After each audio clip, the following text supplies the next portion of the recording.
దేవుని ఘనమైన నామమునకు స్తోత్రములు. ఈ వాగ్దానం వింటున్న మీకందరికీ మన ప్రభువును ప్రియ రక్షకుడైన యేసుక్రీస్తు నామములో శుభములు, మా హృదయపూర్వకమైన వందనములు తెలియచేస్తున్నాం. ఈరోజు దేవుని వాగ్దానం యెషయా గ్రంథం 65వ అధ్యాయము 24వ వచనం. మీరు మనవి చేయుచుండగా నేను ఆలకించెదను. ఈ మంచి వాగ్దానం మన మంచి దేవుడు మనందరి వినికిడిలో నెరవేర్చునుగాక. ఆమేన్.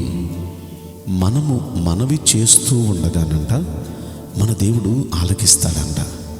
ఆ పై వచనం అంటాడు, వారు వేడుకొనక మునుపు నేను ఉత్తరమిచ్చేదను. అంటే ఇంకా వేడుకోక మునిపే, ఇంకా అడగక మునిపే మన అక్కర తీర్చే దేవుడు, మనకు ఉత్తరం ఇచ్చే దేవుడు. మనం ప్రార్థన చేస్తూ ఉండగానే జవాబిచ్చే దేవుడు ఆయన. కనుక ఇలా ఎవరికైనా జరిగిందా? చాలామందికి జరిగింది. బైబిల్ గ్రంథంలో ఒక్కసారి మనం దానియేలు గ్రంథానికి వెళితే అక్కడ దానియేలు ఒక రోజున ఆయన ప్రార్థన చేస్తున్నాడు. ఆయన ప్రార్థన చేస్తుంటే దేవుడు తన దూతను పంపించాడు. ఆ దూత దానియేలు దగ్గరికి వచ్చి ఏమని చెప్పాడో ఒక్కసారి మనం చూద్దాం.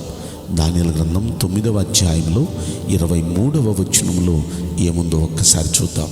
నీవు బహుప్రియుడవు కనుక నీవు విజ్ఞాపన చేయ ఆరంభించినప్పుడు ఈ సంగతి నీకు చెప్పుటకు వెళ్ళవలనని ఆజ్ఞ బయలుదేరను. దానియేలు దేవునికి బహుప్రియుడంట.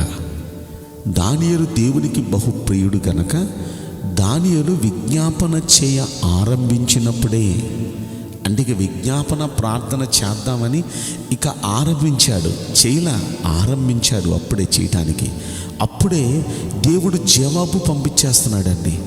ఈ జవాబు చెప్పు, ఈ సంగతి చెప్పు అని దేవుడి దగ్గర నుండి ఆజ్ఞ బయలుదేరింది. దేవుడు తన దూతను పంపించాడు, ఈ జవాబు చెప్పిరా అని.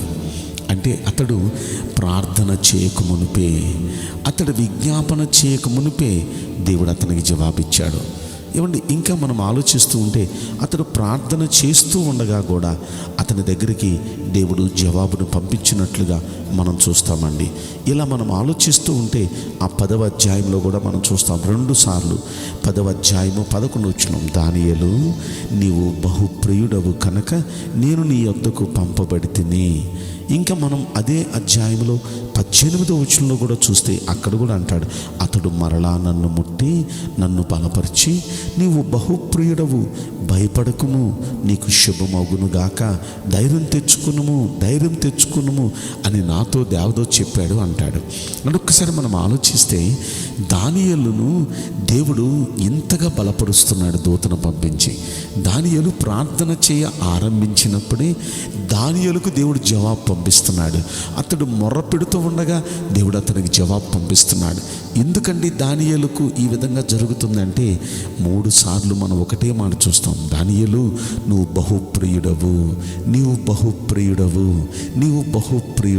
అంటే దేవునికి దానియేలు బహుప్రియుడుగా ఉన్నాడు, చాలా ఇష్టడుగా ఉన్నాడు. ఎందుకండి దానియేలు ఎంత దేవునికి ప్రియమైన వాడిగా ఉన్నాడు అని మనం ఆలోచిస్తే ఈ దానియేలులో కొన్ని మంచి లక్షణాలు ఉన్నాయండి. ఆ లక్షణం ఏంటంటే మొదటి అధ్యాయంలో మనం చూస్తే ఈ దానియేలు ఒక ప్రతిష్ట కలిగినోడు, ఒక ప్రతిష్ఠితమైన జీవితం జీవిస్తున్నవాడు. ఈ దానియేలుకు భోజనం పెట్టారండి మొదటి అధ్యాయం 8వ వచనంలో. ఇప్పుడు ఆ భోజనం చాలా ఖరీదైన భోజనం పెట్టారు, చాలా మాంసం అది వేశారు. ఇప్పుడు అది తీసుకుని వచ్చి వడ్డించినప్పుడు ఇది ఎక్కడి నుండి వచ్చిందో దయచేసి చెప్పగలుగుతారా అని అడిగాడు. ఇదా దేవతలకు బలిచ్చింది అంట. అమ్మో, ఇది తింటే మేము అపవిత్రమైపోతాం, మేము ఒక ప్రతిష్ట కలిగిన వాళ్ళం, అపవిత్రమైనవి ముట్టకూడదు, ఇదిగో ఇలా విగ్రహాలకు బలిచ్చిన వాటిని మేము ముట్టకూడదు అని మేము ఒక తీర్మానం చేసుకున్నాం.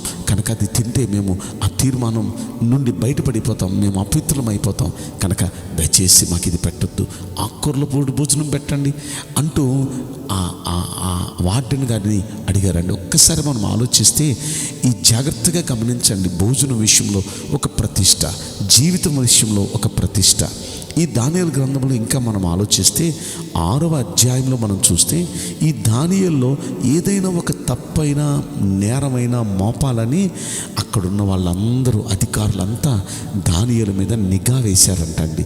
కొన్ని రోజుల నుండి దానియేలుని గమనిస్తూ దానియేలు ప్రవర్తన గమనిస్తూ ఉంటే దానియేలులో వాళ్ళు ఏ తప్పైనా ఏ నేరమైనా వారు కనుగోలేకపోయారంట. ఒక్క నింద కూడా వారు మోపలేకపోయారంట అండి. ఎందుకంటే ఈ దానియేలు అక్కడ బైబిల్ గ్రంథంలో రాయబడి ఉంది 6వ అధ్యాయంలో 4వ వచనంలో ఈ దానియేలు నమ్మకస్తుడు అనే మాట మనం చూస్తాం. చాలా నమ్మకస్తుడు అండి, చాలా నమ్మకస్తుడు, నమ్మకంగా ఉండేవాడు. అటు జాబ్లో కానీ, మనుషుల విషయంలో కానీ, దేవుని విషయంలో కానీ, అన్ని విషయాల్లో నమ్మకస్తుడు మాత్రమే కాదు. దానియేలు గ్రంథం 6వ అధ్యాయంలో 3వ వచనంలో మనం చూస్తే ఈ దానియేలు అతి శ్రేష్టమైన బుద్ధి గలవాడు. అతని బుద్ధి చాలా శ్రేష్టమైంది, అతి శ్రేష్టమైన బుద్ధి గలవాడు, నమ్మకమైన వాడు, ఏ తప్పైనా ఏ నేరమైనా చెయ్యనివాడు. అంత మాత్రమే కాదండి, ప్రతిష్ట గలవాడు. ఇంకా మనం చూస్తే ఈ దానియేలు గ్రంథం 6వ అధ్యాయం 10వ వచనంలో మనం చూస్తే అక్కడ దానియేలుకు ఒక నియమం ఉంది. ఆ నియమం ఏంటంటే రోజుకు 3 సార్లు ప్రభుని స్తుతిస్తున్నాడు, రోజుకు 3 సార్లు ప్రార్థన చేస్తున్నాడు. ఇలా ప్రతిరోజు యథా ప్రకారం చేసే అలవాటు ఉందండి. అసలు తనకి పరిస్థితులు ఎలాగున్నా సరే ఆయన మాత్రం దేవుణ్ణి స్తుతించని రోజు లేదు, దేవుణ్ణి ప్రార్థించని రోజు లేదు. ఇలా రోజుకి 3 సార్లు దేవుణ్ణి స్తుతిస్తూ, రోజుకి 3 సార్లు ప్రార్థిస్తూ, ఒక మంచి ప్రతిష్ఠితమైన జీవితం జీవిస్తూ, అతి శ్రేష్టమైన బుద్ధి కలిగి నమ్మకస్తునిగా జీవిస్తూ, ఏ తప్పు ఏ నేరం చేయని వ్యక్తిగా ఇతడు ఎంత నిష్టగా జీవిస్తున్నప్పుడు ఇతని గురించి దేవుడు మెచ్చుకుంటూ అంటాడు, దానియేలు నువ్వు బహుప్రియుడవయ్యా, నువ్వు ప్రార్థన చేయటం నువ్వు ఆరంభించక మునిపే నీకు ఈ జవాబు పంపించమని దేవుడు నాకు పంపించాడయ్యా, నన్ను పంపించాడని దేవదూత వచ్చి దానియేలుతో మాట్లాడుతున్నాడండి. ప్రియ దైవ జనాంగమా, ఈ మాటలు వింటున్న మన జీవితంలో కూడా ఈ వాగ్దానం నెరవేర్చాలని దేవుడు ఆశ కలిగి ఉన్నాడు. మనం వేడుకొనక మునిపే మనవి చేస్తూ ఉండగానే దేవుడు మనవి ఆలకించి మన ప్రార్థనలకు జవాబు ఇవ్వబోతున్నాడు ఆయన. అయితే అలా ఇవ్వాలనే ఆశతోనే ఈ వాగ్దానం దేవుడు మనకిచ్చారు. కనుక మనం కూడా ఒక ప్రతిష్ఠిత జీవితం ఎందుకు జీవించకూడదు? నమ్మకంగా మనం ఎందుకు బ్రతకూడదు? శ్రేష్టమైన మంచి మనిషిలాగా మనం ఎందుకు బ్రతకూడదు? రోజుకు ఒక 3 సార్లు దేవుని స్తుతిస్తూ, రోజుకు 3 సార్లు ప్రార్థన చేస్తూ, దేవుని సన్నిధిలో మనం నిష్ఠగా మనం భక్తి చేస్తే ఖచ్చితంగా అలనాడు దానియేలు విషయంలో దేవుడు చేసిన ఆ దేవుడు ఇదిగో ఈ రోజు నుండి మన జీవితంలో కూడా మనం అలా మనవి చేస్తూ ఉండగానే ఆయన ఆలకించి జవాబు ఇవ్వబోతున్నాడు. మనం ప్రార్థన చేయటం ఆరంభించక మునిపే దేవుడు మనకి జవాబు ఇవ్వబోతున్నాడు. ఇలా వాగ్దానం వింటున్న మనందరి జీవితంలో దేవుడు కార్యాలు చేయునుగాక. ఆమేన్. నేను మీకోసం ప్రార్థన చేయబోతున్నాను. పరిశుద్ధుడా, ప్రేమగల యేసురాజా, మీ పరిశుద్ధ బంగారు పవిత్రమైన నామమునకు నిండు మనసుతో కోట్ల కొలదిగా స్తుతులు స్తోత్రములు వందనాలు చెల్లిస్తున్నాం. ఈ వాగ్దానం వింటున్న ప్రియుల జీవితంలో దయచేసి ఈ వాగ్దానం నెరవేర్చి కృప చూపించండి. వారు మనవి చేయుచూ ఉండగానే దయచేసి వారి మనవులను ఆలకించి వారికి జవాబులు దయచేయమని ప్రతి వ్యక్తి జీవితంలో దయచేసి ఈ వాగ్దానం నెరవేర్చి కృప చూపించమని ఈ కొద్ది మనవులు నజరేయుడైన యేసుక్రీస్తు ప్రశస్తమైన నామములో మిక్కిలి వినయముతో ప్రార్థించి బ్రతిమలాడి వేడుకుంటున్నాం ప్రియ పరలోకపు తండ్రి. ఆమేన్. May God bless you all. Thank you.